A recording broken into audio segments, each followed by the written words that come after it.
نحمده ونصلي على رسوله الكريم والمهدي الموعود العظيم وعلى آله وأصحابه أجمعين. أعوذ بالله من الشيطان الرجيم. بسم الله الرحمن الرحيم. يا أيها الذين آمنوا من يرتد منكم عن دينه فسوف يأتي الله بقوم يحبهم ويحبونه. محترم سامعین کرام، جس طرح آپ جانتے ہیں کہ آج کا جو بیان ہے اس کا چوتھا نمبر کا تسلسل ہے، اور آیت مذکورہ جو ابھی میں نے تلاوت کی ہے، اس آیت کی تفسیر میں ہم یہ بتانے کی کوشش کر رہے ہیں کہ حضرت سید محمد جون پوری ہی مہدی موعود علیہ السلام ہیں، اور یہ بات احادیث آیت قرآنی اور احادیث نبویہ کی روشنی میں اور مضبوط دلائل کے ساتھ یہ بات ثابت کرنے کی کوشش کی جا رہی ہے کہ حضرت مہدی موعود علیہ السلام کی بعثت 10ویں صدی ہجری میں ہی ہونا ہے، جس طرح مہدی موعود کا اولاد فاطمہ سے ہونا شرط مہدیت ہے،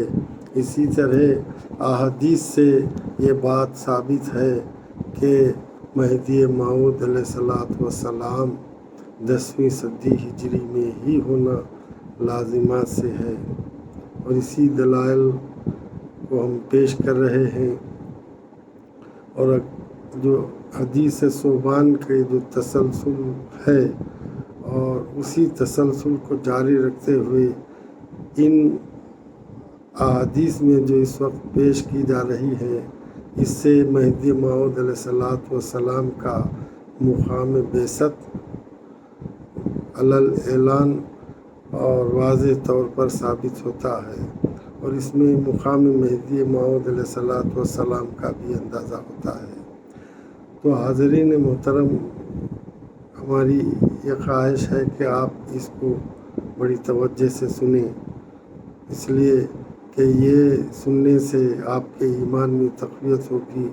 اور آپ کو حقیقت میں یہ معلوم ہو جائے گا کہ حضرت مہدی موعود علیہ السلام کی کون سی ذات مبارک ہے۔ محترم حضرات، حضرت رسالت مآب صلی اللہ علیہ وسلم کے جو من جملہ دیگر جو خصوصیات ہیں، اس کے یہ بھی ہے کہ آپ نے زمانے مستقبل میں ہونے والے اہم واقعات کی پیشین گوئی فرمائی ہے، اور جیسے جیسے زمانہ گزرتا جا رہا ہے، آپ کی پیشین گوئیاں ایک ایک کر کے حرف بحرف صحیح ثابت ہو رہی ہیں۔ اس لیے ان اخبار کو علماء محدثین نے معجزات میں شمار کیا ہے۔ چونکہ امامنا مہدی موعود علیہ السلام کی بعثت کا بڑا اہم مسئلہ تھا، تو اس کے متعلق بھی حضرت صلی اللہ علیہ وسلم کے ارشادات کی تعداد، جیسا کہ فقیر نے اس سے پہلے بتایا ہے کہ 300 سے زیادہ ہے، 360 سے زیادہ ہے۔ چونکہ بعثت مہدی موعود کا تعلق ضروریات دین سے تھا، اس لیے یہ ناممکن تھا کہ حضرت صلی اللہ علیہ وسلم اس سلسلے میں لب کشائی نہ فرماتے۔ مہدی موعود علیہ السلام کے تعلق سے اتنی تفصیل موجود ہے کہ بعض احادیث میں خاندان کی صراحت ہے، تو بعض میں وطن کی، بعض میں مرتبہ مہدی موعود علیہ السلام کا بیان کیا گیا ہے، تو بعض میں صفات مہدی موعود علیہ السلام پر وضاحتیں ہیں، اور بعض میں مقام پیدائش یا مولد کا مقام کی طرف نشاندہی کی گئی ہے، تو بعض میں زمانے خروج کی طرف بعض سے صورت سے نشاندہی ہوتی ہے، تو بعض سے سیرت کے نقوش اجاگر ہوتے ہیں۔ من جملہ ان کے ایک پیشین گوئی ابھی جو اس وقت بیان کی جانے والی ہے کہ اس میں یہ بیان کیا گیا ہے کہ مہدی موعود علیہ الصلوۃ والسلام کا غزوہ ہند ہوگا، اس کی تفصیل میں انشاءاللہ پوری اب آپ کے سامنے رکھنا چاہتا ہوں۔ تو ایک پیشین گوئی یہ ہے کہ غزوہ ہند بھی ہے جو مہدی موعود علیہ السلام کے متعلق ہے۔ یہ حضرت صلی اللہ علیہ وسلم کا ایک وعدہ بھی ہے اور معجزہ بھی، جس سے آپ کی رسالت پر حجت لی جا سکتی ہے۔ اسی طرح حضرت حضور مہدی موعود علیہ الصلوۃ والسلام کا بھی یہ وعدہ بھی ہے اور معجزہ بھی کہ آپ نے اپنے 20 سال کے بعد اپنی مہدیت کی حجت جو قرار دی تھی، وہ حجت یہی تھی کہ اپنی بدل میں حضرت بندگی میاں بدل ذات کے طور پر حضرت بندگی میاں شاہ میر صدیق ولایت کو آپ نے جو ہے شہید ہونے کی بشارت دی تھی۔ تو اس کے متعلق جو ہے جو احادیث ہیں میں اس کے سامنے آپ کے سامنے رکھنا چاہتا ہوں۔ اس روایت سے مہدی موعود علیہ السلام اور آپ کی جماعت کا ہندوستان میں ہونا بھی ثابت ہوتا ہے۔ اور روایت یہ ہے کہ حضرت ثوبان رضی اللہ تعالیٰ عنہ سے روایت ہے، ان ثوبان مولا رسول اللہ صلی اللہ علیہ وسلم قال اصابتان من امتی احرزهم اللہ من النار، اصابت تغزو الہند و اصابت تکون مع عیسیٰ ابن مریم علیہ السلام۔ ترجمہ یہ ہے کہ ثوبان رضی اللہ تعالیٰ عنہ سے روایت ہے کہ فرمایا حضرت صلی اللہ علیہ وسلم نے، میری امت کی 2 جماعتیں ایسی ہیں جو اللہ نے دوزخ کی آگ سے بچا لیا ہے۔ ایک تو وہ جماعت جو ہندوستان میں لڑے گی اور دوسری وہ جو عیسیٰ ابن مریم کے ساتھ ہوگی۔ اس روایت میں حضرت صلی اللہ علیہ وسلم نے ایسی 2 جماعتوں کے متعلق خبر دی ہے جن کو اللہ تبارک و تعالیٰ نے دوزخ کی آگ سے بچا لیا ہے۔ ایک جماعت کے متعلق تو یہ صراحت آئی ہے کہ یہ وہ جماعت ہے جس کے سربراہ حضرت عیسیٰ ابن مریم علیہ السلام ہیں، اور رہی دوسری جماعت تو اس کے متعلق صرف یہ مذکور ہے کہ یہ وہ جماعت ہے جو ہندوستان میں غزوہ کرے گی۔ اس جماعت کے سربراہ کا نام نہیں بتلایا گیا ہے، لیکن جب اس حدیث پر غور کیا جاتا ہے تو اتنا معلوم ہوتا ہے کہ دوسری جماعت بھی ایسی ہی ہونی چاہیے جیسی کہ عیسیٰ علیہ السلام کی ہے، اور چونکہ عیسیٰ علیہ السلام خلیفۃ اللہ اور مامور من اللہ ہیں تو لازماً دوسری جماعت بھی ایسی ہی ہونی چاہیے جس کا سربراہ خلیفۃ اللہ اور مامور من اللہ ہو۔ اور اس نہج پر اور اس طریقے پر غور کرنے کا اصل محرک دونوں جماعتوں کا وہ معال اور انجام ہے جو روایت کے آخر میں بیان کیا گیا ہے، یعنی دوزخ کی آگ سے محفوظ رہنا اور ساتھ ہی دونوں کا حضرت صلی اللہ علیہ وسلم کی امت سے ہونا۔ بالفاظ دیگر اس روایت میں گو 2 جماعتوں کا ذکر کیا گیا ہے، لیکن ان دونوں کا ایک انجام یعنی ہلاکت سے محفوظ رہنا بتایا گیا ہے۔ ہلاکت سے پوری ایک جماعت اسی وقت محفوظ رہ سکتی ہے جبکہ اس کا سربراہ منصب دافع ہلاکت محمدیہ پر فائز ہو۔ اس طریق سے سوچتے ہوئے جب ہم آگے بڑھتے ہیں تو ایک حدیث ملتی ہے جس سے اس جماعت کی نشاندہی کی جا سکتی ہے، جس کا ذکر عیسیٰ علیہ السلام کی جماعت کے ساتھ ایک حکم کے تحت کیا گیا ہے، یعنی حضور اکرم صلی اللہ علیہ وسلم نے فرمایا، کیف تہلک امتی انا فی اولیہا و عیسیٰ ابن مریم فی آخریہا والمہدی من اہل بیتی فی وسطیہا، یعنی کیسے ہلاک ہوگی میری امت، اس کے پہلے میں ہوں، اس کے آخر میں عیسیٰ ہیں، اور مہدی جو مجھ میں سے ہیں اس کے وسط میں ہیں۔ تو یہ حدیث کے متعلق علامہ عبدالحق محدث دہلوی جو لمعات شرح مشکات کے مصنف ہیں اور بے شمار کتب احادیث کے اور مختلف عنوانوں کی کتابوں کے آپ مصنف ہیں۔ تمام عالم اسلام آپ کو مانتا ہے۔ انہوں نے اس حدیث کے تحت میں لکھا ہے کہ اس حدیث کا سلسلہ اس کا جو ترتیب ہے، یہ روایت کی جو ہے پختگی ہے، وہ سلسلۃ الذہب کی طرح ہے، یعنی سونے کی زنجیر کی لڑی کی طرح ہے۔ تو انہوں نے اس حدیث کو سونے کی زنجیر کی طرح لڑی کے طور پر انہوں نے بیان کیا ہے۔ تو اس حدیث سے معلوم ہوا کہ دافع ہلاکت امت محمدیہ ہونے میں عیسیٰ علیہ السلام کے ساتھ جن ہستیوں کا ذکر کیا گیا ہے ان میں تو خود حضرت صلی اللہ علیہ وسلم ہیں اور دوسرے امام مہدی موعود علیہ السلام ہیں۔ حضرت صلی اللہ علیہ وسلم خود مراد نہیں ہو سکتے، اس لیے کہ تو آپ صلی اللہ علیہ وسلم خود یہ حدیث فرما رہے ہیں، اور دوسری یہ کہ آپ نے ہندوستان پر لشکر کشی نہیں فرمائی۔ اب رہ گئی دو ہستیاں، ایک حضرت عیسیٰ علیہ السلام اور دوسرے حضرت امام مہدی موعود علیہ السلام۔ عیسیٰ علیہ السلام کا ذکر مندرجہ بالا حدیث میں صراحت کے ساتھ کر دیا گیا ہے، البتہ امام مہدی موعود علیہ السلام کی طرف اشارہ اس طرح کر دیا گیا ہے کہ ان کی جماعت ہندوستان میں غزوہ کرے گی۔ بس اصابت مع عیسیٰ کے ساتھ جس جماعت کا ذکر اصابت تغزو الہند کے ذریعے جو کیا گیا ہے، اس سے مراد امام مہدی موعود علیہ السلام کی ہی جماعت ہو سکتی ہے، اس لیے کہ مہدی موعود خلیفۃ اللہ بھی ہیں، مامور من اللہ ہیں اور دافع ہلاکت امت محمدیہ بھی ہیں کے منصب پر بھی فائز ہیں۔ یہ خیال کہ ہند میں لڑنے والی جماعت کا مصداق محمود غزنوی اور اس کا لشکر ہے جس نے ہندوستان پر کم و بیش 17 حملے کیے، غلط بھی ہے اور باطل بھی ہے۔ یہ بات سمجھ میں نہیں آتی کہ وہ کون مسلمان ہوگا جو محمود غزنوی اور اس کے لشکر کو عیسیٰ علیہ السلام اور آپ کی جماعت کے برابر مقام دینے کو جائز قرار دیتا ہے، کیونکہ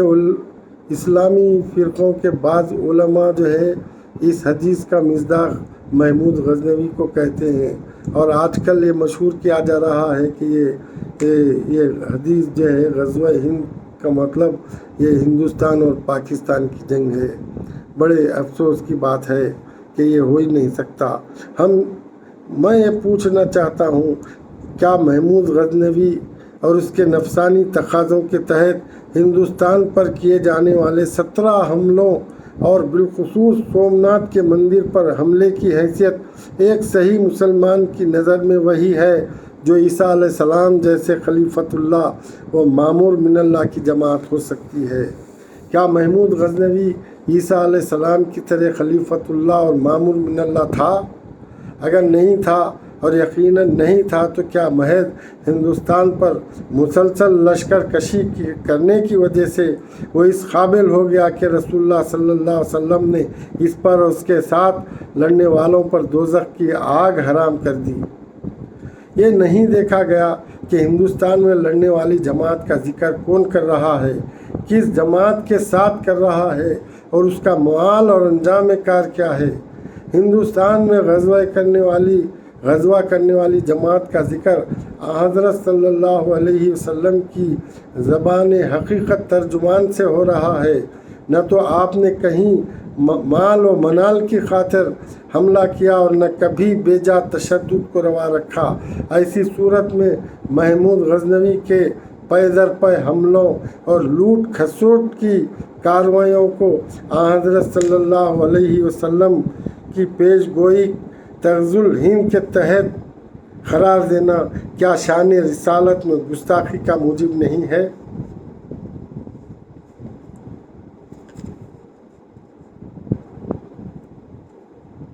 حالانکہ ابو ہریرہ سے اسی غزوہ ہند کے تعلق سے جو روایت آئی ہے، اس کی موجودگی میں تو ایک ادنا نظر رکھنے والا بھی یہ نہیں کہہ سکتا کہ اس سے مراد محمود غزنوی کی جنگ ہو سکتی ہے۔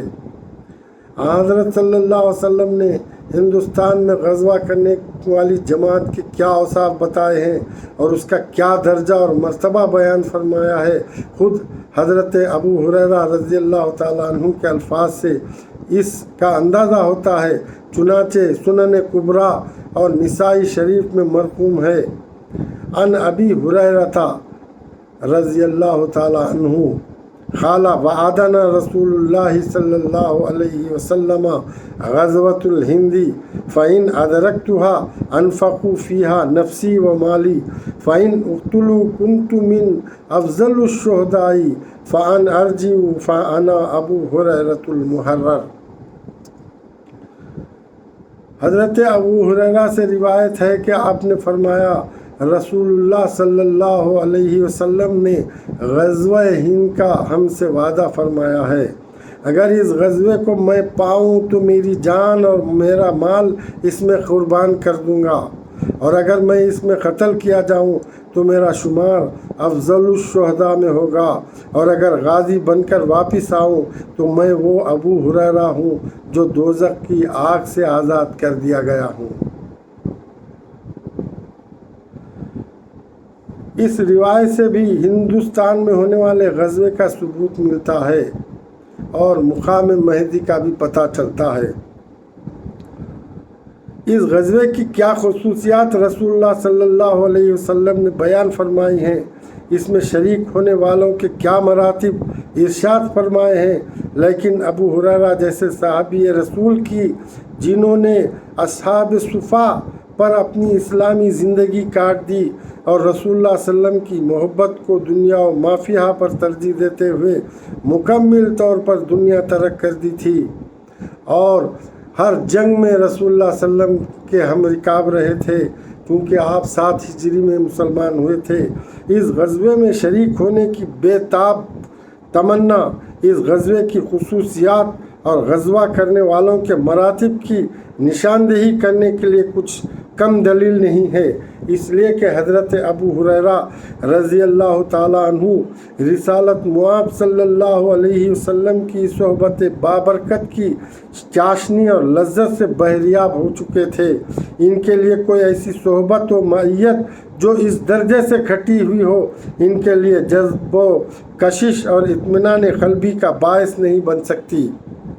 اگر ایسا نہ ہو تو بلا شک یہ بات صحابہ کے ذوق اور مذاق کی توہین کا موجب دینے ہو جائے گی۔ حضرت ابو ہریرہ جیسی ہستی، زبردست ہستی اس غزوے میں شریک ہونے اور شہادت پانے کی تمنا یہ ظاہر کرتی ہے کہ جماعت کوئی معمولی جماعت نہیں ہے۔ چنانچہ ابو ہریرہ رضی اللہ تعالیٰ عنہ کی روایت کے آخری الفاظ، اگر میں قتل ہو جاؤں تو میرا شمار افضل الشہداء میں ہوگا، اور اگر غازی بن کر واپس لوٹوں تو میں وہ ابو ہریرہ ہوں جو دوزخ کی آگ سے آزاد کر دیا گیا ہوں، یہ ثابت کرتے ہیں کہ اس جنگ میں حصہ لینے والوں پر دوزخ کی آگ حرام ہونے کی رسول اللہ صلی اللہ علیہ وسلم نے اس طرح قطعاً و حتماً بیان فرمایا ہے کہ ابو ہریرہ رضی اللہ تعالیٰ عنہ کے دل میں بے ساختہ اس کو پانے اور اس میں شہید ہونے یا غازی بن جانے کی تمنا تڑپ جاتی ہے۔ سرسری طور پر غزوہ ہند پر نظر ڈالتے ہوئے محمود غزنوی کو اس حدیث کا مصداق بنا دینا آسان ہے، لیکن ابو ہریرہ کا تأثر، آپ کی تمنا اور خود حدیث کے الفاظ اس خیال کو حقیقت سے کوسوں دور رکھنے کے لیے بہت کافی ہیں، ورنہ یہ سوال پیدا ہو سکتا ہے کہ کیا ابو ہریرہ نے یہ تمنا ظاہر کی تھی کہ آپ محمود غزنوی کے ساتھ سومنات پر حملہ کریں اور وہاں سے زر و جواہر حاصل کریں؟ اور کیا ابو ہریرہ کی صحبت کا ذوق اتنا گرا ہوا تھا کہ آپ خاتم الانبیاء صلی اللہ علیہ وسلم کی صحبت میں رہنے کے بعد جس نے الفقر فخری کا نعرہ لگایا تھا، ایک جابر اور دنیا پرست بادشاہ محمود غزنوی کی